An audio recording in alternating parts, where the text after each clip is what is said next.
Welcome back, everybody, for another deep dive into the world of local AI. And this week on our LocalLLaMA, things are heating up. Literally. Yeah, seriously. I mean, the top post, it features a build with count 'em, three RTX 4090s. 34090s. It's a beast. This user's goal is to use it for both AI and high-end video editing, that kind of thing. Wow, that's some serious horsepower. But what's interesting is even with that kind of setup, they're still running into limits. Exactly right.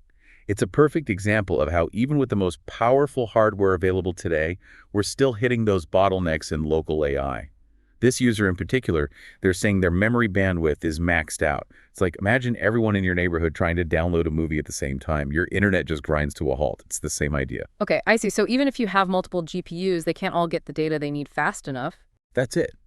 And it's something that comes up again and again over on our LocalLLaMA, so the people are really pushing the limits, trying to squeeze every last bit of performance. So it's a good reminder that bigger isn't always better, right? Optimization is crucial. Right.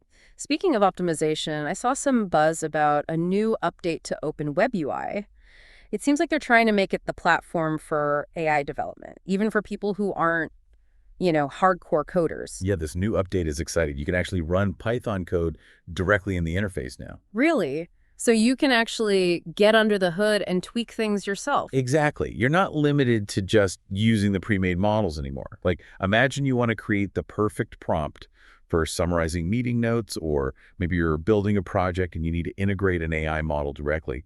This update makes that kind of customization way more accessible. That's awesome. It seems like they're trying to bridge that gap, right, between these super powerful AI models and everyday users who just want more control over how they're using them. Totally. And speaking of control, another big topic in our LocalLLaMA this week, Elon Musk and Grok. Still lots of fascination, but also a good bit of skepticism. Yeah, the Grok saga continues. He's teasing Grok 2 now, promising it'll be open source like the first one, but some users aren't getting their hopes up just yet. Well, there's a reason for that. Grok 1 was technically open source, but it was so massive that hardly anyone could actually run it locally. Like, even people with really powerful systems struggled. It's kind of like having a sports car that guzzles so much gas no one can afford to drive it. Huh, exactly. And that's the concern with Grok 2, right? Even if it's open source, will it actually be usable for the average person? Or are we going to need like a supercomputer just to turn it on? And even if it is usable, there's still the question of the licensing. Grok 1 was Apache 2.0, which is usually pretty flexible, but there's always the chance Musk could change things up with Grok 2. Right. And that makes people nervous, understandably. Will there be restrictions, especially for commercial use? Was open sourcing Grok 1 truly about democratizing AI? Or was it a strategic move in this whole AI landscape? It's a good point. Open source isn't always as simple as it seems, huh? There's a lot of nuance there. Definitely. And speaking of nuance, one of the most exciting things I saw this week was actually from Microsoft research their new differential transformer architecture. Oh, yeah, I saw that. The benchmarks are insane. Some people were calling them, well, let's just say mind-blowing. But I'll admit I don't fully grasp what makes it so revolutionary. It's about the attention mechanism in AI models. Yeah. Basically, they found a way to significantly improve how the model focuses on the most important data, which is crucial for everything: language, images, the works. So it's like giving the AI a better pair of glasses to see the data more clearly. Yeah, something like that. And because of that, they're getting way better performance, but with less computational power. That means we could be seeing smaller, more efficient models in the future. Okay, now that is exciting because right now, the size of these models is a huge hurdle for local AI. They need so much power, it's a real barrier for a lot of people. One project that caught my eye, they're trying to give local AI a whole new sense vision. Oh, you're talking about Allama and their work on bringing image processing to Llama models. Yeah. Yeah, that's a big one in the our LocalLLaMA community right now. That's it. It seems like they're really pushing the boundaries here, going beyond just text. It makes sense, right? If you can get these models to see, it opens up a ton of possibilities. Imagine running image recognition locally, no need to rely on cloud services. Right. Analyze photos, identify objects. You can even have AI interacting with the real world, seeing what's around it. Exactly. But as you can imagine, it's not exactly easy. Computer vision is incredibly complex. Teaching an AI to see like we do, that's a huge challenge. Yeah, and it seems like Allama had to get pretty creative to even keep this vision support going. They had to fork the llama.cpp project, right? A little bit of open source drama there. A little bit, yeah.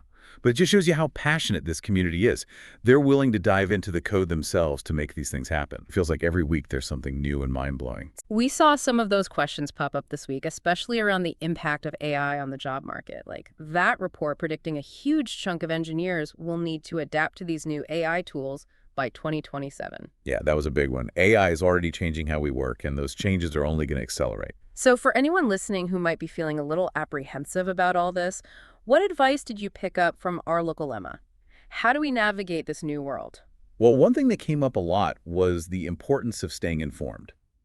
Don't be afraid to dive in and learn about AI. So it's not about fearing the unknown, it's about embracing the learning process. Exactly.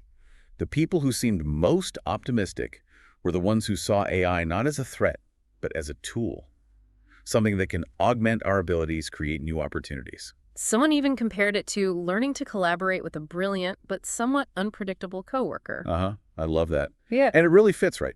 We need to understand AI's strengths, its weaknesses, know when to rely on it, and when to trust our own judgment. And that, I think, is what our LocalLLaMA is all about. Empowerment through knowledge. Absolutely. The more we understand about AI, the better equipped we'll be to shape its future. It's really inspiring to see, honestly, all these people just diving in, figuring things out as they go. It's like they're building the plane while they're flying it, you know? Yeah, it's amazing. And it really highlights something we keep coming back to, the power of community. Our LocalLLaMA is a perfect example. People sharing what they know, working together, pushing the limits of what's possible with AI, all in this one space. It's like a reminder that even with all this tech, the human element is still so important. Absolutely. AI is just a tool after all. What matters is how we choose to use it. And that's what makes this week on our LocalLLaMA so interesting, I think. It's not just about the tech itself, that's obviously super cool. It's about the conversations that happen around it, the questions, the concerns, the ethical stuff. It's all part of the bigger picture. It really is. We're seeing the future of AI being written right now, and our LocalLLaMA gives you a front row seat to the whole thing. It's been quite a ride, that's for sure. From those crazy PC builds to the hunt for smaller, more efficient AI models, open source projects pushing the limits, debates about licensing and control. And through it all, you see that human element shining through, the drive to learn, to experiment, to connect. It's been a wild ride, full of surprises, and more than a few laughs along the way. Definitely. And for everyone listening, I hope this has been a good reminder. The future of AI isn't some far-off thing. It's happening right now, and we all have a part to play in shaping it. So stay curious, my friends, stay informed, and never, ever stop asking those big, important questions. Couldn't have said it better myself. From all of us here at The Deep Dive, thanks for joining us on another exciting exploration into the world of local AI. Until next time. See you next time.